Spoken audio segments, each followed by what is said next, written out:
warahmatullahi wabarakatuh.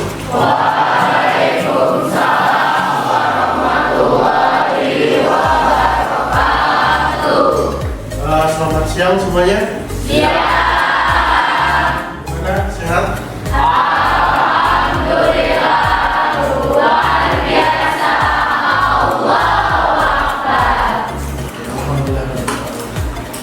Di pertemuan kali ini, alhamdulillah, kita akan melanjutkan pembelajaran di minggu yang kemarin. Ya. Minggu kemarin, apakah masih ingat tentang pelajaran apa? Masih. Alhamdulillah. Ya, sebelum melakukan pembelajaran di hari yang cerah sedikit mendung ini, alangkah baiknya kita berdoa dulu. Nanti doanya dipimpin oleh Ahmad, silakan pimpin doanya. Sebelum kita mulai pembelajaran, alangkah baiknya kita berdoa terlebih dahulu. Berdoa di dalam hati masing-masing. Mulai.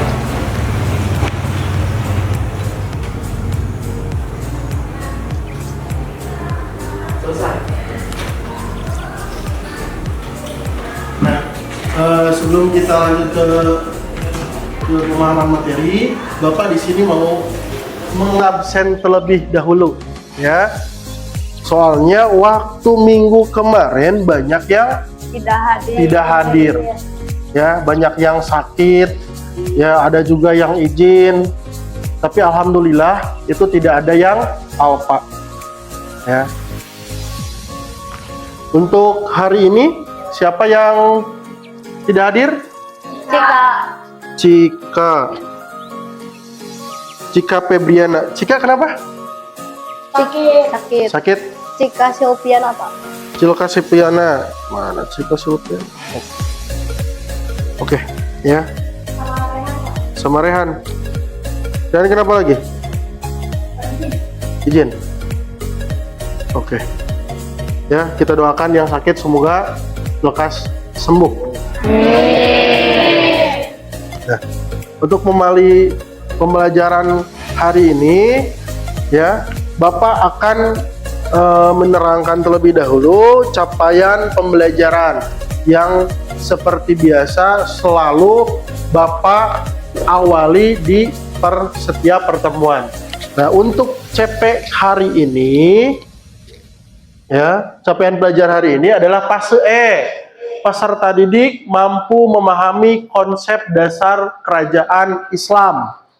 Yang kedua, menganalisis serta mengevaluasi manusia dalam kerajaan Islam, menganalisis serta mengevaluasi kerajaan Islam dan ruang lingkup lokal, internasional, dan global.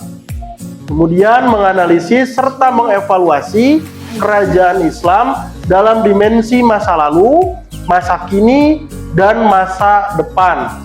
Selanjutnya menganalisis serta mengevaluasi kerajaan Islam dari pola perkembangan, perubahan, berkelanjutan, dan berulang.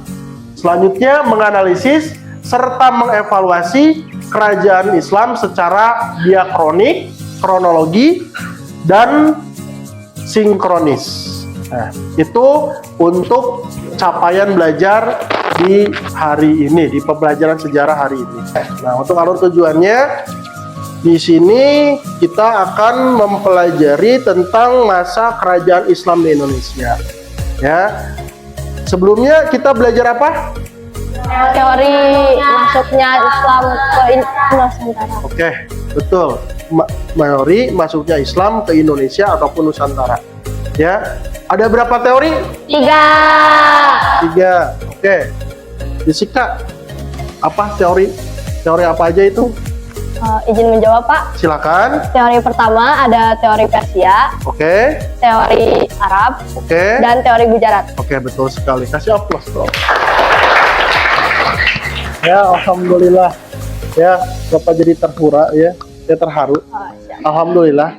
Ternyata didengarkan juga pembelajaran kemarin juga ya, alhamdulillah. Ya. Kemudian dengan kegiatan diskusi, peserta didik mampu menunjukkan bukti-bukti peninggalan masa kerajaan Islam di Indonesia. Nah, ini untuk alur tujuan pembelajaran. Nah, ini ada pertanyaan ya. apakah kalian masih ingat tentang materi terakhir dalam pembelajaran kita, yaitu tentang teori masuknya Islam di Indonesia. Yang tadi oleh teman kalian itu sudah disebutkan, ya. Kemudian kita lanjut lagi. Nah, materi hari ini adalah tentang kerajaan-kerajaan Islam di Indonesia.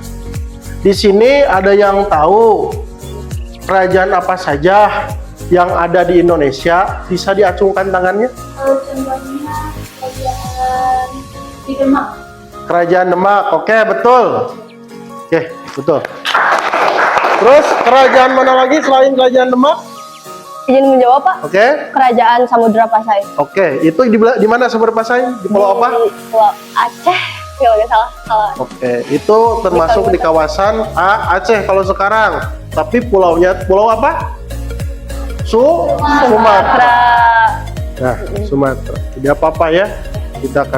Kita akan mengeksplor lagi pengetahuan yang nanti Bapak akan berikan kepada kalian, dan kalian nanti akan mempelajarinya ya, supaya pengetahuan yang kalian dapatkan itu ada. Nah, kerajaan-kerajaan Islam bisa menggantikan kerajaan Hindu dan kerajaan Buddha di Indonesia. Karena Indonesia itu ya didatangi oleh agama Hindu Buddha dari India. Kemudian mereka menyebar ya ke seluruh Indonesia dan mendirikan kerajaan-kerajaan berbasis Hindu Buddha. Tetapi Islam datang. Ya, Islam datang dan kemudian merubah tatanan dan kepercayaan dan sistem yang tadinya Hindu Buddha kemudian berganti menjadi kerajaan Islam. Ya, kerajaan Islam. Nah, kalau di dalam kerajaan Islam pemimpinnya disebut apa? Sultan. Sultan. Kalau kekuasaannya disebut apa? Kerajaan. Kesultanan. Kalau rajanya disebut sultan, kalau kerajaannya disebut kesultanan. Itu yang membedakan. Ya, jadi ini alhamdulillah ya, kalian sudah sedikit-sedikit tahulah ya apa perbedaannya, sedikit-sedikit tahu perbedaannya dan penamaannya juga ya. Jadi jangan salah ucap lagi ya, karena kalau salah sebut itu bisa fatal ya. Contoh nama Jessica dipanggil Jessie, atau Arif dipanggil Arif ya, atau Iwan dipanggil Ciwong ya, kan salah itu deh ya, itu kan salah gitu kan. Jadi harus penamaan itu harus jelas, harus benar ya. Sama juga ketika pertemanan, memanggil nama itu yang sopan, memanggil nama itu dengan nama aslinya, jangan pakai inisial ya. Harusnya semakin kita akrab dengan teman kita, semakin sopan juga kita, bukan semakin keterlaluan. Kalau bahasa Tasik mah cari wura. Oh iya. Ya, atau mun bahasa orang mah majalekan sebetulnya polontong. Jangan seperti itu. Iya, siapa? Di sini Bapak akan memberikan lembar kerja peserta didik atau disingkat LKPD kepada setiap kelompok.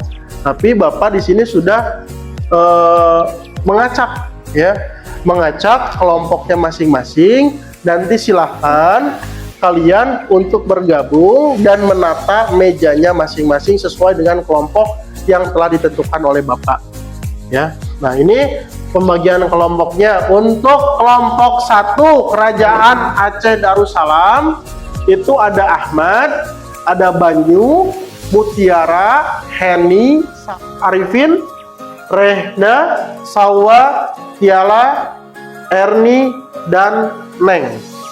Oke, silakan untuk kelompok masing-masing untuk bertemu dan berkumpul.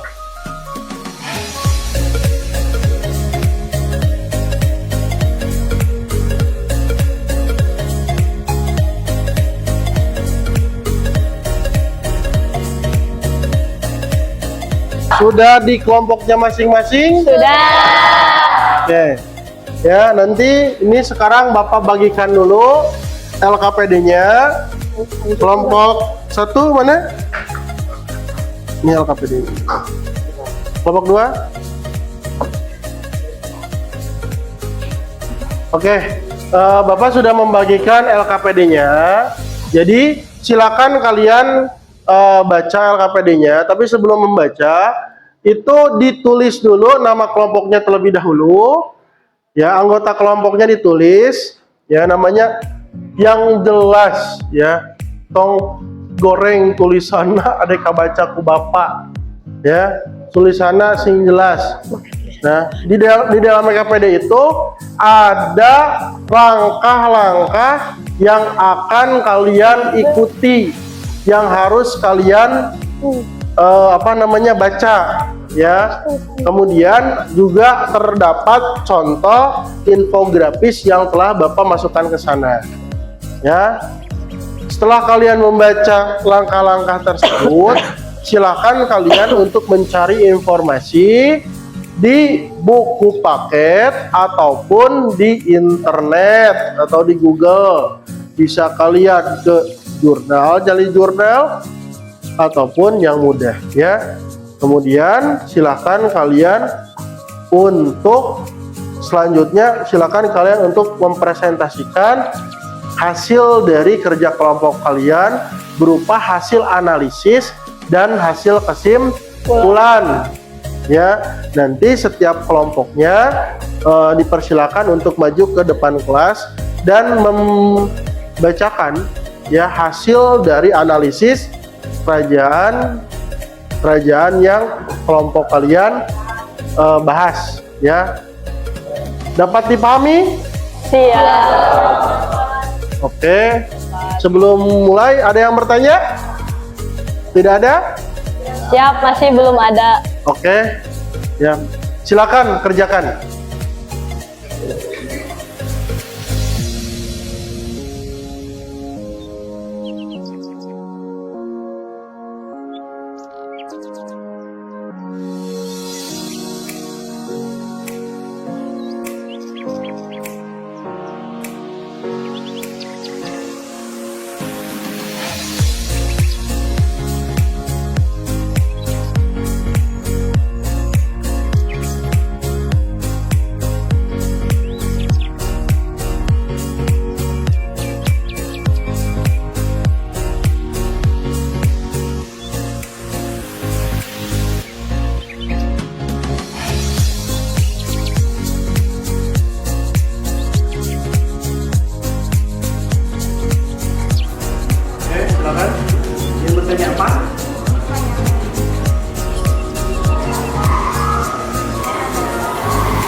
Apakah kelima kelompok sudah beres melakukan tugasnya? Sudah. Ya, bagus. Nah, sesi selanjutnya yaitu melakukan presentasi kelompok. Jadi silakan untuk kelompok yang sudah siap maju ke depan untuk presentasi siapa? Kelompok 3? Kelompok 3, Pak. Oke, silakan. Mangga kelompok 3 untuk maju ke depan. Oke, Assalamualaikum warahmatullahi wabarakatuh.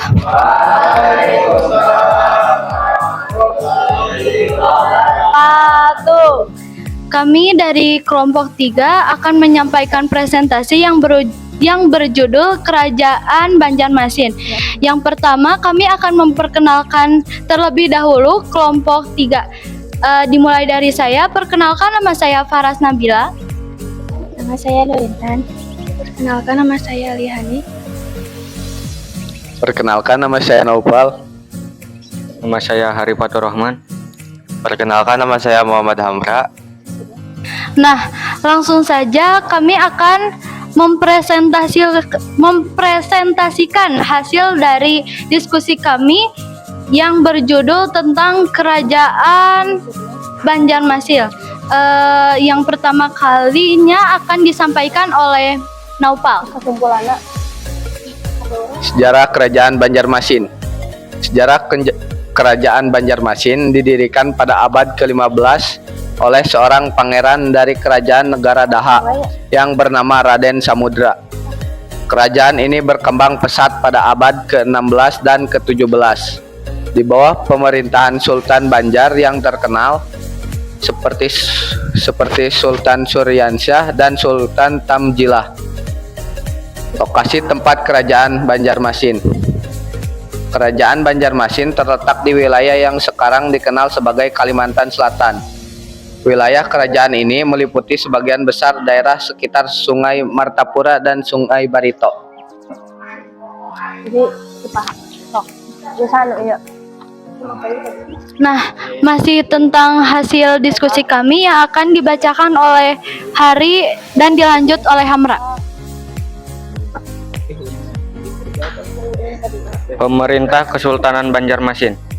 Kerajaan Banjarmasin memiliki sistem pemerintahan monarki absolut, di mana kekuasaan tertinggi berada di tangan seorang sultan. Sultan Banjar adalah pemimpin politik dan spiritual yang dianggap sebagai perantar antara dunia manusia dan dunia gaib. Ekonomi Kerajaan Banjarmasin. Kerajaan Banjarmasin memiliki ekonomi yang kuat terutama karena lokasinya yang strategis di tepi sungai yang memungkinkan perdagangan dan pertanian yang subur. Kerajaan ini terkenal dengan perdagangan rempah-rempah seperti lada, cengkeh, dan kayu manis. Selain itu, kerajaan ini juga terlibat dalam perdagangan hasil bumi seperti intan, emas, dan gading. Budaya Kerajaan Banjarmasin memiliki budaya yang kaya dan beragam. Masyarakatnya terdiri dari berbagai suku dan etnis, seperti suku Banjar, suku Dayak, dan suku Jawa. Budaya kerajaan ini dipengaruhi oleh agama Islam, namun juga mempertahankan tradisi dan kepercayaan lokal. Hubungan dengan Belanda. Pada abad ke-17, Kerajaan Banjarmasin menjalin hubungan dengan Belanda. Awalnya hubungan ini bersifat perdagangan, tetapi kemudian berubah menjadi kolonialisme. Belanda mengambil alih sebagian wilayah kerajaan dan mengendalikan perdagangan rempah-rempah. Akhir kejayaan Kerajaan Banjarmasin. Pada awal abad ke-19, Kerajaan Banjarmasin mengalami kemunduran akibat konflik internal dan campur tangan Belanda. Pada tahun 1860, kerajaan ini secara resmi menjadi bagian dari Hindia Belanda dan kekuasaan sultan dihapuskan. Nah, untuk selanjutnya, di sini kami akan membahas tentang kesimpulan dari Kerajaan Banjarmasin yang akan dibicarakan oleh Alia dan Intan. Jadi kesimpulannya adalah Kerajaan Banjarmasin adalah kerajaan ini merupakan etinitas sejarah yang penting di Indonesia. Terutama pada masa lampau, Kerajaan Banjarmasin terletak di wilayah Kalimantan Selatan dan memiliki peran signifikan dalam perdagangan dan kekuasaan politik di daerah tersebut. Sejarahnya mencakup periode panjang dengan pengaruh dari budaya Melayu dan Islam. Nah, teman-teman, sebelum kami akhiri, apakah ada pertanyaan? Mungkin akan kami akhiri. Cukup sekian. Mohon maaf bila ada kesalahan ataupun tutur kata yang memang kurang baik atau tidak benar. Mungkin cukup sekian. Wassalamualaikum warahmatullahi wabarakatuh. Waalaikumsalam. Oke, selanjutnya kelompok 2 ya. Mangga untuk kerajaan Banten. Assalamualaikum warahmatullahi wabarakatuh.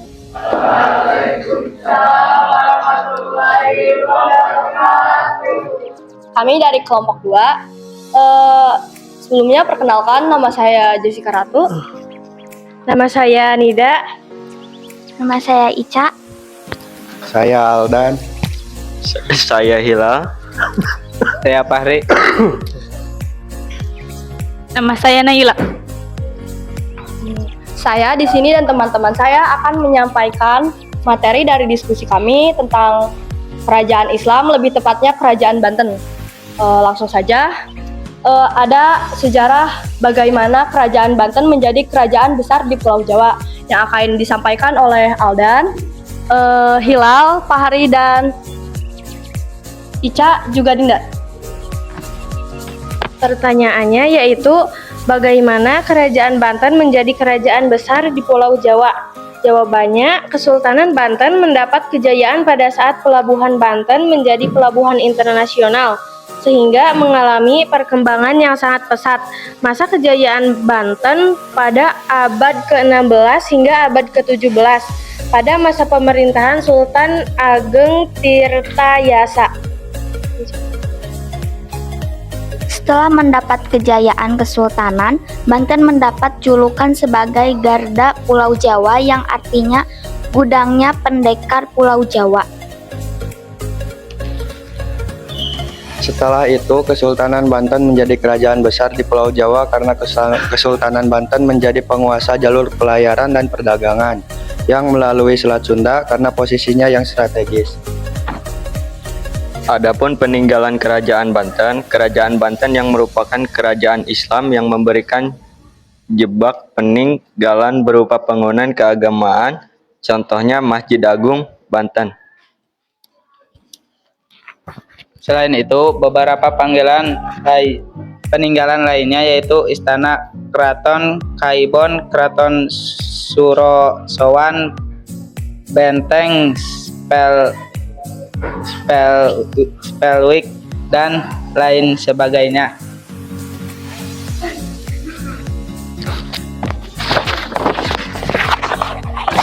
Dan adapun kesimpulannya adalah besarnya kerajaan Banten di Pulau Jawa karena pelabuhannya mengalami perkembangan pesat sehingga menjadi penguasa jalur pelayaran dan juga menjadi jalur perdagangan Selat Sunda karena posisinya yang strategis.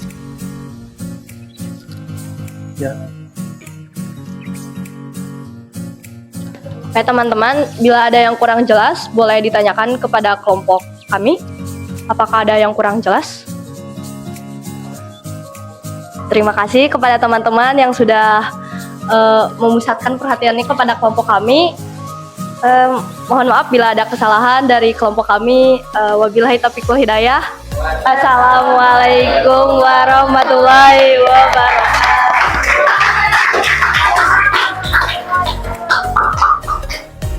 Bagus. Ya. Ya, terima kasih kelompok 2 yang telah memberikan penjelasan mengenai kerajaan Banten yang menjadi kerajaan terbesar di Pulau Jawa. Selanjutnya ada 3 kelompok lagi. Dari ketiga kelompok ini, kelompok 1, kelompok 4, dan 5. Ada yang siap? Oke, silakan kelompok 1, Kesultanan Aceh Darussalam. Oke, alhamdulillah semua kelompok telah melakukan presentasinya, ya, dari mulai kelompok 1 sampai kelompok 5. Dan di sana juga dijelaskan bagaimana 5 kerajaan yang telah kalian diskusikan itu mencapai kejayaan atau menjadi kerajaan yang berkuasa di daerahnya, ya, seperti Aceh, ya, yang berkuasa di Sumatera, ya, karena menjadi negara dagang dan bekerja sama dengan Turki. Kemudian ada Banten di sana yang menjadikan pelabuhan atau Selat Sunda sebagai salah satu tempat yang sangat strategis. Kemudian Makassar, Banjarmasin dan Ternate, ya, yang menjadi pusat dari kawasan rempah-rempah di Nusantara. Nah, karena waktu memang sudah cukup, kita 90 menit, alhamdulillah, ya. Nah, jadi dari hasil pembelajaran yang telah kalian lakukan di hari ini terdapat sebuah kesimpulan, ya. Kesimpulannya yaitu kenapa, ya, kerajaan Islam dapat menggantikan dari kerajaan Hindu-Buddha di Indonesia. Karena masyarakat Indonesia adalah masyarakat yang paling toleran, paling multikultur, dan terbuka terhadap tradisi dan budaya baru. Sehingga dari dulu sampai sekarang Indonesia itu sangat terbuka, ya, sangat terbuka. Budaya K-pop datang, suka K-pop semua. Budaya Jepangan, suka kartun Jepang semuanya. Ya, itu membuktikan bahwa Indonesia itu, ya, menyukai berbagai macam bentuk budaya, ya, dan kekuasaan raja-raja bisa berkuasa karena ditopang oleh kekuatan militer, ketangguhan kekuatan politik, dan rakyatnya yang terus makmur, ya. Itu adalah kesimpulan untuk pembelajaran kali ini, ya. Bila ada yang ditanyakan atau kurang jelas, bisa chat Bapak lewat WA atau bertemu langsung di ruang guru. Ya, Bapak cukupkan pertemuan kali ini di materi hari ini kerajaan-kerajaan Islam di Indonesia. Jangan lupa tugasnya yang tadi telah selesai, ya, dikirimkan ke WA Bapak, ya. Tapi sebelum pengiriman WA, storkan dulu ke KM, ya, ke Zahra, supaya tidak terlalu banyak nanti yang kirimkan ke Bapak. Bila taufiq wal hidayah. Wassalamualaikum warahmatullahi wabarakatuh.